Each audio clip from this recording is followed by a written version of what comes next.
Assalamualaikum warahmatullahi wabarakatuh. Pada video kali ini, kita akan membahas tentang pertumbuhan dan perkembangan pada tumbuhan, yang mana materi ini terdapat pada kelas 12 semester 1. Adapun kompetensi dasar pengetahuannya adalah menjelaskan pengaruh faktor internal dan faktor eksternal terhadap pertumbuhan dan perkembangan makhluk hidup. Indikator yang harus dicapai adalah menjelaskan konsep pertumbuhan dan perkembangan pada tumbuhan. Kemudian, menganalisis faktor-faktor yang mempengaruhi pertumbuhan dan perkembangan pada tumbuhan. Kompetensi dasar untuk psikomotornya adalah menyusun laporan hasil percobaan tentang pengaruh faktor eksternal terhadap proses pertumbuhan dan perkembangan. Kemudian indikator yang harus dicapai adalah merancang penelitian pengaruh faktor eksternal terhadap pertumbuhan tumbuhan. Kemudian, membuat laporan hasil percobaan pengaruh faktor eksternal terhadap pertumbuhan tumbuhan. Kemudian, mendemonstrasikan hasil percobaan pengaruh faktor eksternal terhadap pertumbuhan tumbuhan. Tujuan pembelajaran yang harus dicapai adalah peserta didik dapat menjelaskan konsep pertumbuhan dan perkembangan pada tumbuhan, menganalisis faktor-faktor yang mempengaruhi pertumbuhan dan perkembangan pada tumbuhan dengan penuh tanggung jawab, jujur, disiplin, peduli, santun, dan didasari dengan keimanan terhadap Tuhan Yang Maha Esa. Apa itu pertumbuhan? Pertumbuhan adalah proses bertambahnya jumlah atau ukuran atau volume sel suatu makhluk hidup. Kita lihat di sini ada pohon mangga yang berumur 1 tahun dan ada pohon mangga yang berumur 5 tahun.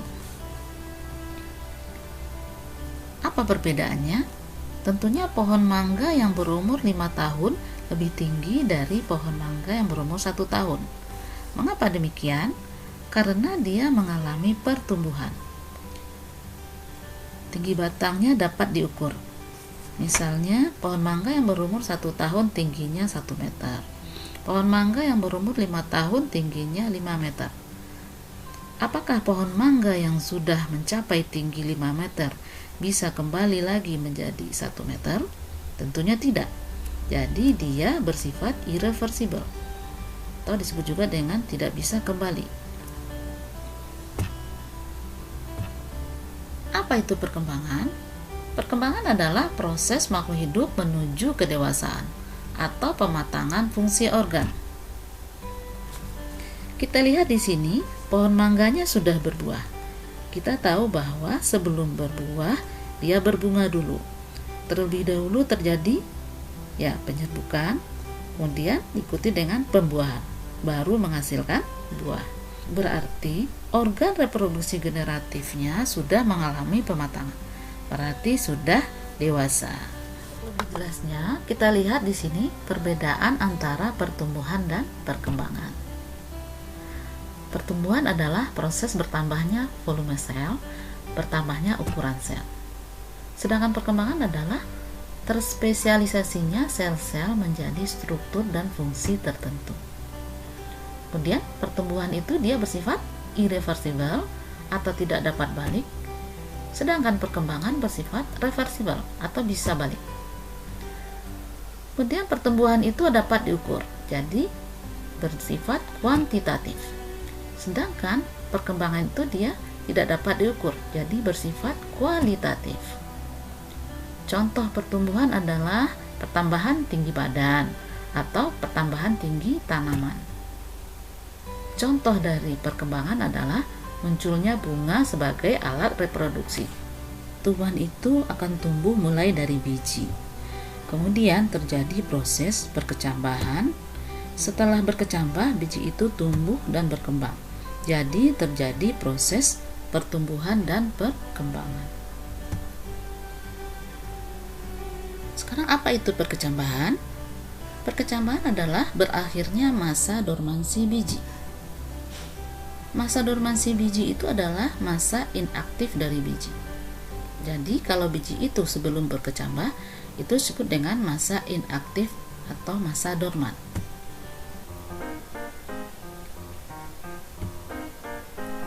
Biji dalam masa dorman, kalau kita akan menanamnya tentu kita beri air. Air ini akan masuk ke dalam biji tersebut, yang disebut dengan proses imbibisi. Jadi proses imbibisi itu adalah proses masuknya air ke dalam biji.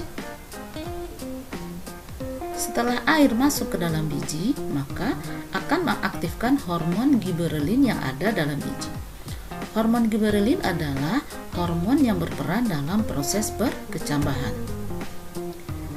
Setelah hormon giberelin aktif, maka enzim-enzim yang ada pada biji akan aktif juga, seperti protease, lipase, dan amilase. Maka enzim-enzim itu akan aktif. Setelah enzim-enzim itu aktif, maka akan memecah cadangan makanan yang ada dalam biji. Setelah cadangan makanan dipecah, maka akan menghasilkan energi. Energi inilah yang digunakan dalam proses perkecambahan. Ya, kita lihat di sini sudah tumbuh calon akar dan calon batang. Ada dua tipe perkecambahan. Yang pertama, perkecambahan epigeal. Yang kedua, perkecambahan hipogeal. Pada perkecambahan epigeal, di sini kita lihat kotiledon terangkat ke permukaan tanah. Apa itu kotiledon? Kotiledon adalah keping biji. Kalau kita buka biji kacang kedelai, kita akan menemukan dua keping biji. Kita lihat di sini ada yang disebut dengan epikotil dan ada hipokotil. Epikotil itu adalah ruas batang di atas kotiledon, sedangkan hipokotil adalah ruas batang di bawah kotiledon. Jadi pada perkecambahan epigeal, bagian hipokotilnya yang tumbuh memanjang, sehingga kotiledon terangkat ke permukaan tanah. Contohnya adalah pada tanaman kacang hijau, melon, kacang tanah, dan sebagainya. Kalau pada perkecambahan hipogeal, kotiledonnya tetap berada di bawah tanah. Kenapa? Karena bagian epikotilnya yang tumbuh memanjang, sehingga kotiledon tidak terangkat ke permukaan tanah, tetap berada di dalam tanah. Contohnya adalah padi dan jagung. Kita lanjutkan pertumbuhan dan perkembangan pada tumbuhan. Tumbuhan bertambah tinggi karena yang pertama, pertambahan jumlah sel sebagai hasil pembelahan mitosis pada meristem atau titik tumbuh, di titik tumbuh primer dan sekunder. Yang kedua, pertambahan komponen-komponen seluler dan adanya diferensiasi sel. Pertumbuhan pada tumbuhan terdiri atas pertumbuhan primer dan pertumbuhan sekunder. Pada pertumbuhan primer, pertumbuhan pada akar dan batang menjadi panjang, sehingga akar bertambah panjang dan batang bertambah tinggi. Disebabkan oleh adanya meristem apikal, yaitu jaringan meristem yang selalu membelah, letaknya di ujung akar dan ujung batang. Ini sudah kita pelajari di kelas 11. Pertumbuhan primer. Kita lihat di sini pertumbuhan primer yang ada pada ujung akar dan ujung batang. Pada ujung akar terdiri atas 3 zona. Yang pertama adalah zona pembelahan sel. Pada zona pembelahan sel terdapat meristem apikal, yaitu di sini jaringan meristem yang sel-selnya selalu membelah.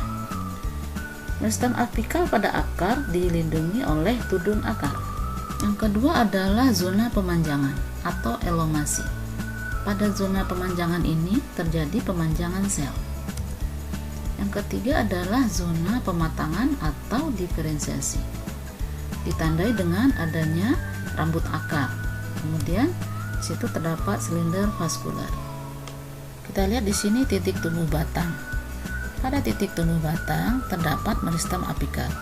Itu meristem apikal, jaringan meristem yang selalu membelah.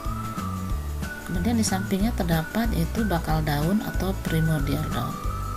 Permukaan bawah bakal daun lebih cepat tumbuh dibandingkan dengan permukaan atas, sehingga daun muda melengkung menutupi ujung titik tumbuh. Pada daerah diferensiasi terdapat protoderma, yaitu akan menjadi epidermis. Kemudian ada prokambium yang akan menjadi kambium, dan terdapat juga meristem dasar yang akan berkembang menjadi jaringan dasar. Kemudian bagian lainnya terdapat meristem kuncup aksilar. Pertumbuhan sekunder. Pertumbuhan yang menyebabkan tumbuhan tumbuh menjadi melebar, batang dan akar tumbuh menjadi besar, disebabkan oleh adanya aktivitas kambium. Kambium terletak antara xilem dan floem, atau pembelahan sel-sel kambium pembuluh terjadi secara radial, yaitu membelah ke arah luar membentuk floem sekunder dan membelah ke arah dalam membentuk xilem sekunder. Sekarang kita lihat pertumbuhan sekunder, yaitu hasil aktivitas jaringan meristem sekunder berupa kambium dan kambium gabus. Kita lihat di sini kambium disebut juga dengan kambium vaskuler. Kambium vaskuler terletak antara xilem dan floem, yang mana ke arah dalam dia membentuk xilem sekunder dan ke arah luar membentuk floem sekunder. Kemudian ada juga disebut dengan kambium gabus atau velogen. Dia akan membentuk jaringan gabus, atau semuanya disebut dengan periderm. Ini adalah penampang lintang suatu pohon yang menunjukkan pertumbuhan sekunder, terutama pada tanaman dikotil. Sebelum kita masuk tugas mandiri, perlu diingatkan lagi bahwa pada permulaan video ini telah ditayangkan perkecambahan, yaitu perkecambahan epigial dan hipogial. Sekarang kita lihat tugas mandiri, silakan dibaca.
Untuk tugas terstrukturnya, lakukan percobaan pengaruh cahaya matahari terhadap perkecambahan tanaman kacang hijau.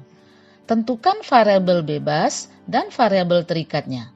Buatlah laporan praktikumnya dengan struktur. Yang pertama judul, yang kedua tujuan, yang ketiga alat dan bahan, 4 cara kerja, 5 hasil pengamatan, 6 analisa hasil pengamatan, 7 kesimpulan. Catatannya, tugas mandiri ditulis jawabannya di kolom komentar. Untuk tugas terstruktur, diketik dan kirim ke email guru. Diberi waktu seminggu. Dan jangan lupa untuk like dan subscribe channel ini ya. Terima kasih.